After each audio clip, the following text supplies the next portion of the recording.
I'm here in Kuala Lumpur, which is the capital city of Malaysia. Malaysia is a country in Southeast Asia between Thailand and Singapore. And while it's easy to find Kuala Lumpur on a map, once I'm in the city, well, I get lost very easily.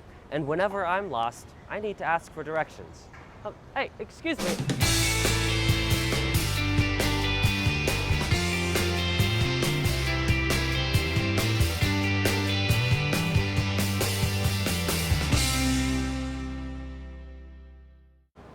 There are many ways to get lost, and there are also many ways to ask for directions. No one way is the best way, and people from all around the world have different ways of asking.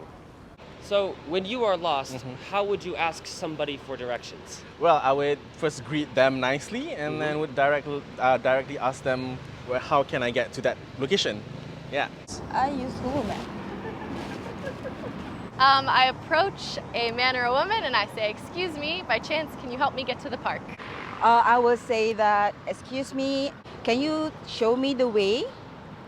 I say, how can I find this store, or how can I get to that place? Yes, is that correct? That is. What about you? Well, how do you ask someone for directions? Yeah, also like, for example, ask, I'm sorry, I'm lost. How can I get to this supermarket, or how can I get to that place, or could you tell me the road, the way, how can I get there? When you ask for directions, there are three parts. First, you greet the person, saying hello. Then, you actually ask your question, using one of the question words. Finally, and most important, you say thank you. They did a nice thing giving you directions. You should thank them for their time. There are different ways of saying hello. A basic greeting like hi works well, but when you're interrupting somebody, it's polite to say something like excuse me or pardon me, because you are interrupting whatever it was that they are doing, whether having a conversation or eating or looking at a beautiful landmark. It's important to be loud so that you get their attention. They know that you're talking to them. And again, it's always important to be polite. When we ask for directions, we use words like how, where, and what. And these question words are called interrogative pronouns. It's a big fancy word, interrogative pronouns. The word interrogative comes from the word interrogate. It is a verb meaning to ask questions. Examples of ways we can ask for directions include, how do I get to the place? Where is the place? What is the best way to get to the place? These are some common verbs that we will use when asking for directions. These are verbs like help and get, find and is. These verbs are used when asking for directions. When we put them all together, we get great examples like, how can I get to the place? Where can I find the place? What is the way to the place? Can you help me find the place? Could you please show me the way to the place? An important difference is between can you help me find something and could you help me find something. Could you help me is usually more polite than can you help me, especially if you ask with the word please. And finally, the last part is saying thank you. You can say thanks, thank you for your time, thank you for helping me, as long as you say thank you. That's really the most important part. When you ask for directions, the answer will be in sequence, which means using first, then, and finally. Directions are usually given as an imperative sentence, meaning that you are the subject, even if it's not stated outright. There are 4 different types of sentences in the English language. We have imperative sentences, interrogative sentences, declarative sentences, and exclamations. In simpler terms, they are commands, questions, information, and things that you shout. Imperative sentences give you a command. They tell you to do something. Sometimes, though, imperative sentences do not actually state the word you, because it's somebody else telling you. Usually they are facing you or pointing at you when they tell you things like, go down this road. Tell me how to get there. Turn right, then turn left. As a teacher, I give lots of imperative sentences to my students when I tell them to do things like, do your homework, be quiet, sit down. Although I hope I don't do that too often. Interrogative sentences ask a question, and they use special words called interrogative pronouns, or just simply question words. You already know these. They are your who, what, when, where, why, how, and sometimes whom. Examples of interrogative sentences that we use when asking for directions are your sentences like, where is the bathroom? What is over there? Why am I lost? A declarative sentence tells you some information. These are the most common type of sentences in the English language. Declarative sentences are like, I am at the park. The Central Market is close. We walked 7 kilometers. These are all declarative sentences. Finally, there are exclamations. These are the things you say loudly. Things like, ah, help, are all exclamations. An important part of imperative sentences is that they... Oh, it's time for a review. What is a proper way to greet someone before asking for directions? Hey, you! Yo, dog! Help me! Pardon me!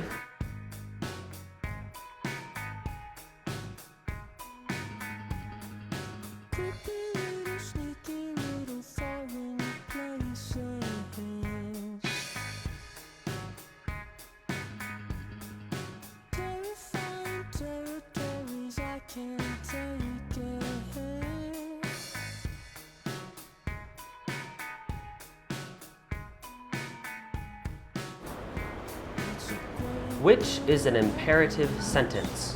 Where is the bathroom? I have to pee. Tell me where the toilet is. Whoops!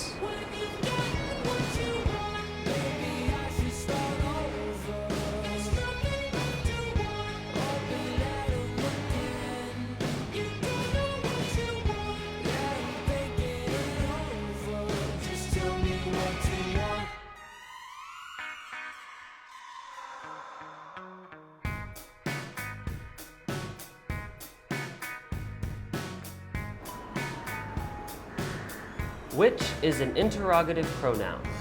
They, his, one, where.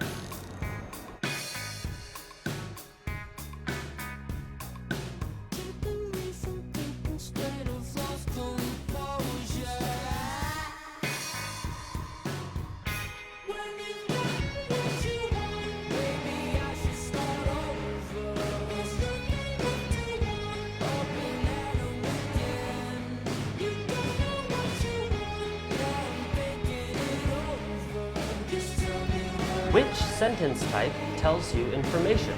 Informative, declarative, expository, interrogative.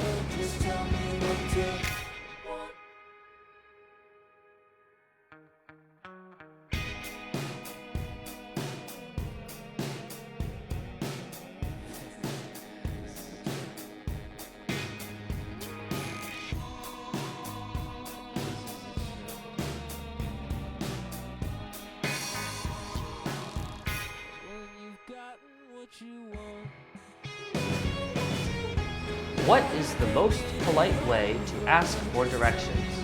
Could you tell me? Could you please tell me? Can you tell me? Can you please tell me?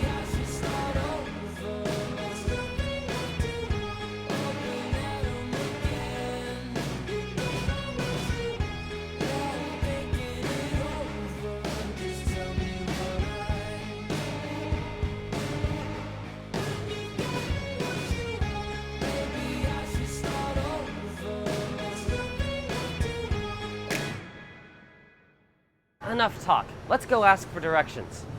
Excuse me, could you tell me how to get to the park from here?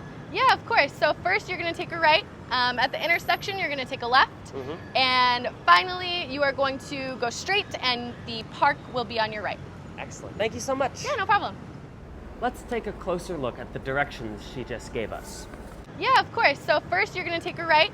First, take a right. To take a right is an English idiom meaning to turn right. It does not mean to reach out and take a right. Right what? Right hand? Right foot? Right what? So when somebody tells you to take a right or take a left, they really mean to turn right or turn left. Here? Yeah, of course. So first you're going to take a right. First, we turn right. Then, at the intersection, take a left. At the intersection, you're going to take a left. When we give directions, especially in a city we don't really know that well, we use landmarks. These are places that are big and easy to see. Places like an intersection, or a certain store, or a big park, a monument, or a fancy-looking building. At the intersection, you're going to take a left. And then we take a left. Finally, she tells us to go straight and that the park will be on your left. And finally, you are going to go straight and the park will be on your right. When we give directions, you center the directions around the person. You tell them not to go north, but to go straight ahead. You don't tell them to turn west or east, but turn to their right or their left. These are called subjective rather than objective directions. And finally, you are going to go straight and the park will be on your right. And finally, we go straight to get to the park. English has a lot of ways to say the same thing, and directions are no exception. Take a right, to head right, to go right. They all mean to turn right. When giving directions, someone could tell you to take a right, to go right, to head right, and they all mean the same thing, to turn to the right. There are so many great, interesting places to go visit in Kuala Lumpur. Let's take a short tour. The Central Market is one of the oldest markets in the city, at over 150 years old. Once a fish market, the building has been made new in order to sell craft souvenirs to tourists. The 100-meter-tall flagpole in Independence Square celebrates Malaysia's freedom from British rule in 1957. The park is surrounded by beautiful old buildings and fountains that are open for anyone in the city to explore. The clock tower on the Old City Hall is one of the city's most famous historical landmarks. Built by the British, it draws its unique design from traditional Islamic art. The Petronas Towers were built in the late 1990s and dominate the Kuala Lumpur skyline. They are the tallest twin towers in the entire world. Islam is the official religion in Malaysia, and the national mosque represents the faith of the nation. It is open to both Muslims and non-Muslims alike, so all can come and appreciate its beautiful architecture. Chinatown was one of the first parts of Kuala Lumpur to be settled, making it the oldest district in the city. It is full of roadside stalls selling handbags, clothes, and souvenirs, and there are many delicious Chinese food restaurants with foods you might be familiar with. So now that you know how to ask for directions, let's go ask some people. Excuse me, could you tell me how to get to Chinatown from here? Sure. So firstly, you have to go down all the way this road, and then secondly, you have to turn left, and then finally you'll see this arch, this red arch. Then you arrive in Chinatown. Excellent, thank you very much. You're welcome. Pardon me, how can I get to the Central Market from here? Okay, Central Market is over there. Okay, you go straight and you turn left. Yeah, straight you can find a bridge. You can see a bridge. After the bridge, you go to the right side, and that's the Central Market, the big building, the white color. Excellent. Thank you so much. So Okay. you can't tell me how to go from the towers to like Chinatown. I even don't know where is Chinatown, so it's. I guess it's over there, somewhere there, for sure. Now, some of those people giving directions had some strange accents, or they spoke really, really fast. So here are a couple of dialogues done slower at a American accent. You can follow these dialogues along using the worksheet provided with the video. Excuse me, sir. Oh, yeah? What's up? Can you help me with something? Of course, what do you need? So I'm trying to get to Chinatown. Okay. Do you know where that is? Yeah, Chinatown is actually very close by. Okay. First, you will go straight out that door. Okay. Then you will take a right, and then at the second intersection, you will make another right. Finally, after a while, you will see a big gate, and that will be Chinatown. Okay. Yeah. Awesome. So, just to make sure I have it correct, I go out the door, I take a right, and then I take a left, and then I will be at the gate. No. You go out the door first, Okay. then you take a right, then at the second intersection, you turn right again, and then after a while, you will finally be at Chinatown. Okay, so 2 rights. 2 rights. All right. So out the door, take a right. At the second intersection, take another right, and then I will see the gate of Chinatown. Absolutely. Thank There you you so are. much for your Of help. course. Good luck. Thank you. Bye-bye. Bye bye.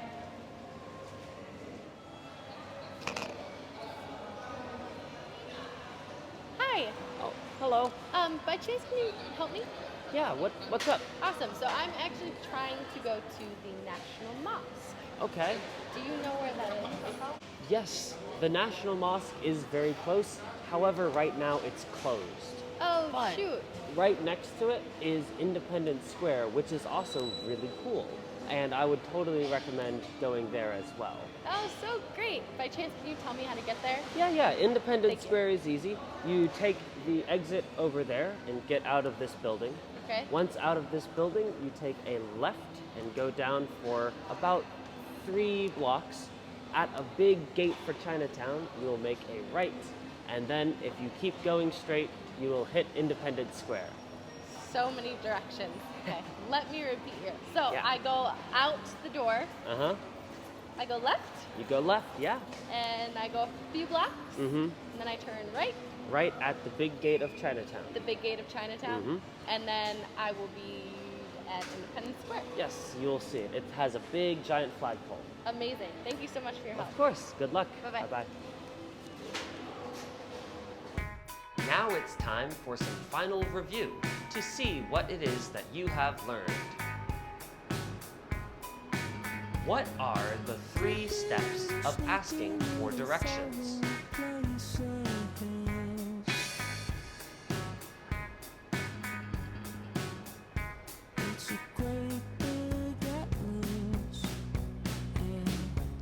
What is an interrogative pronoun? Give 3 examples.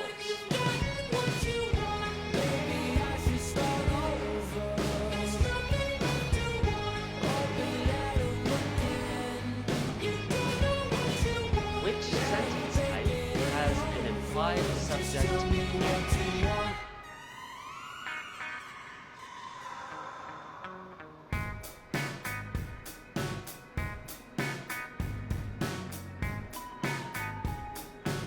Write an example of each sentence type.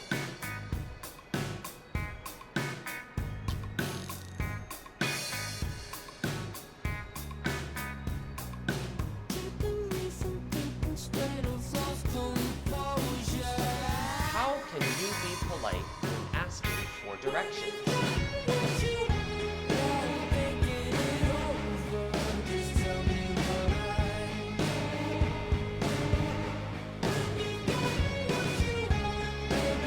Which place in Kuala Lumpur, Malaysia would you wish to visit? Why?